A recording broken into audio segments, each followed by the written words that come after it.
The line to the slice inside the pyramid is solved in terms of aperture of the eye, estimated tilt of the slice at the x and y axes, distance d to the center from your starting point A. That's the good news. The slice represents an arbitrary element in the periodic table of elements from chemistry. Different orientations of that slice represent different elements. It's a guess that this compares to the chemistry phase diagram, where the area inside the pyramid, above and below the cross-section, represent different phases, solid, liquid, and gas, that the element can possibly experience. The thickness of the cross-section is its stability at the ambient phase. As you look through a microscope or as you traverse along an orbit using a telescope, the grid lines point to the center of the object for reference. What we're really inspecting in this illustration is a small arc of a whole circle rotated about the center. When you observe an XY graph, what is most typical when learning mathematics, you are looking flat at four quadrants: positive x with positive y, negative x with positive y, negative x with negative y, and positive x with negative y, respectively. Technically, there are 8 quadrants because all of those can sit into the page as well as out of the page. So there's 8 blocks in the shape of a cube. Recall the enclosed chemical illustration.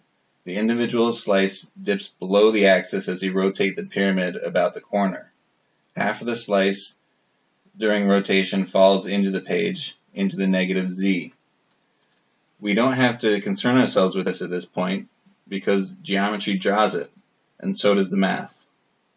So let's give ourselves a break and stay in the positive x, positive y, positive z quadrant. A special sliver within that quadrant is pictured. As you focus on the center through the microscope with your right eye, the coordinates line up with that center along a distance d. At the same time, you're also viewing both sides of the slice.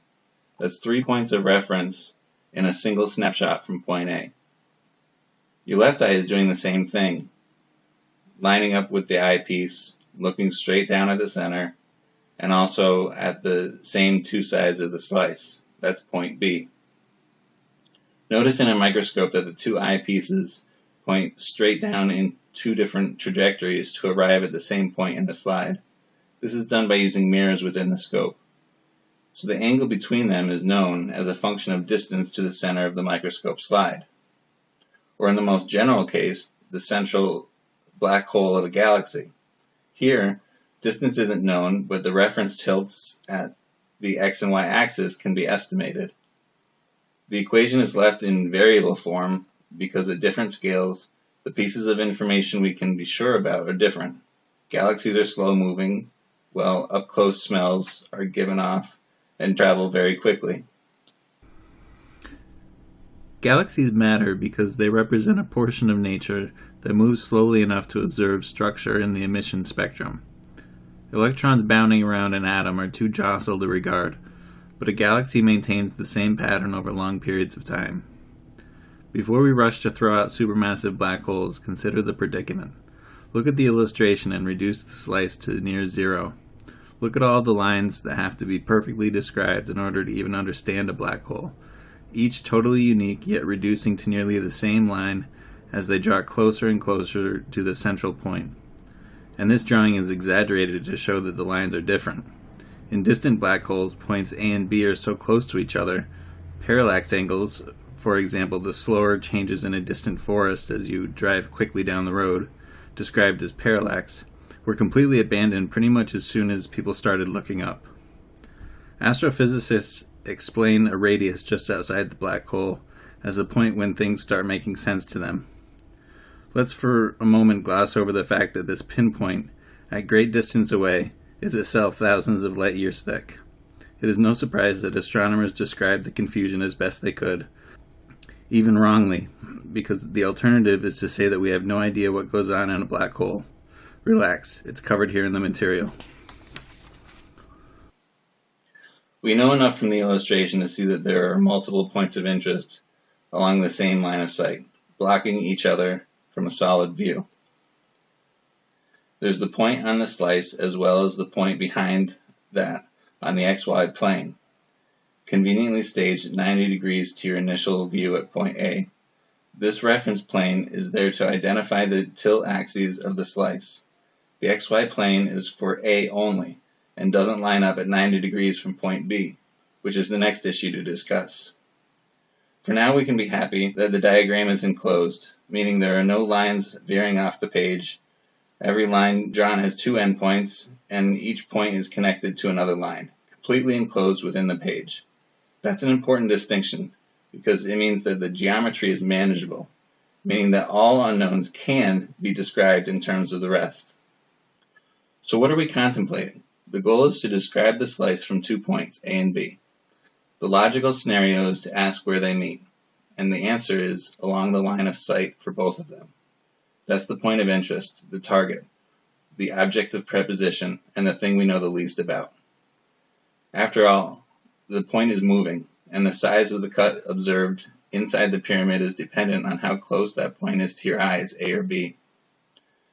As the point gets closer to the eye, the area of the cross-section looks bigger. The pyramid grows. If you cross your eyes, the two images or edges that you have to compare grow further apart. If you look at a star in the distance, very small differences between the eyes need to be observed to get a reading, because the slice is so small. So as we compare the variety of shapes formed by this illustration, we gain knowledge about individual angles and individual lines one by one in terms of the knowns, until we finally describe the line of sight to the object, be it a fungus on a petri dish or a star on the outskirts of a distant galaxy. What happens on a line is equal to what is received along that line. Our perception of what is received is an accumulation of the events along the line leading up to the observation. We've discussed a system to define electromagnetic structure at the source, known as tilted polar coordinates from an observer. This can be used to draw any atom as it is rolling around. Now consider what is actually received. The atom rolls around, light is given off in various trajectories expanding outward. The coding emitted is coming in lighted blobs at distance intervals so fast that all we pick up is the distances between blobs in a constant beam. This is what is coming at us through the machine's measurements. Now we have structure to compare to the structure of the atom. What can we see? A machine called a spectrometer focuses at your object and picks up light coming off in various wavelengths. The light emitted is identified as the atomic emission spectrum, unique for each element in the periodic table. Each wavelength that has a reading is measured for intensity, recorded in a machine called a spectrum analyzer. You see the element is becoming a line, but not so fast. The line received is observing different wavelengths at the same time, so actually they are on top of each other.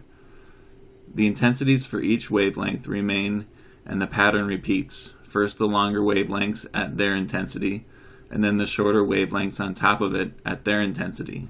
Now we have a workable line. What happens on a line is equal to what is received along that line. Our perception of what is received is an accumulation of the events along the line leading up to the observation. Most integration of a curved line is done by taking derivatives at each turning point. So when a squiggly line goes from turning up to turning down, the inflection point is found by taking a second derivative.